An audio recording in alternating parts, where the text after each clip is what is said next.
Musica Tourisme, certes, mais pas n'importe quel tourisme, comme vous pouvez en juger par le merveilleux environnement qui est autour de moi.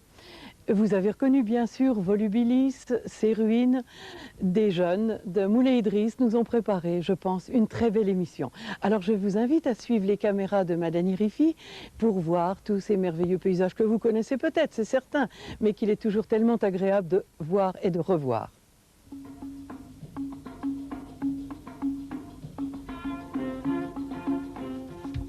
Proche de Meknès, Volubilis offre l'ensemble de ruines romaines le plus important du Maroc. On a retrouvé les traces d'une station néolithique à laquelle succéda un important village berbère.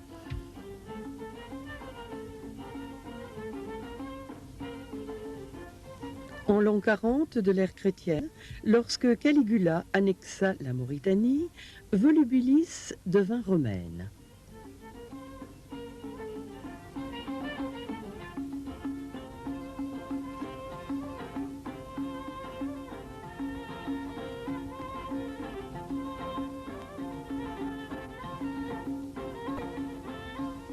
Le commerce de l'huile y était florissant et encore aujourd'hui, les pentes du Zerhoun sont couvertes d'oliviers.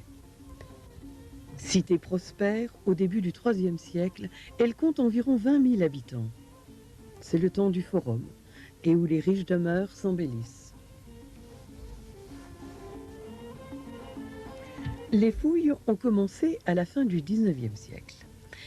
Nos caméras vont vous emmener dans les divers quartiers où vous pourrez à tour de rôle visiter la maison d'Orphée, les thermes de Galien, autour du forum où sont groupées la boulangerie, le Capitole, la basilique civile et bien d'autres merveilles encore.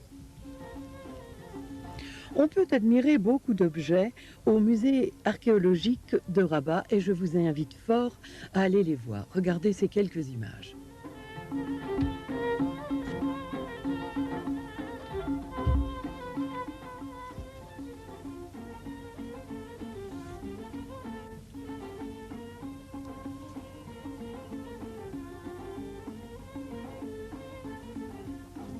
Vers l'arc de triomphe, deux mosaïques parfaitement conservées, ainsi que dans les autres maisons qui se succèdent et qui ne cessent de nous étonner.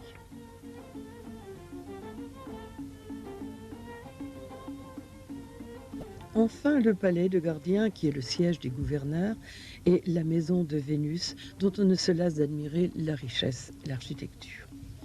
Et sous forme de conclusion, admirons cette vue de Moulay Idriss, confortablement nichée au creux de ces oliviers, et qui nous invite à découvrir de plus près ce joyau du Maroc. Par son site étonnant et par son prestige de ville sainte, Moulay Idriss attire.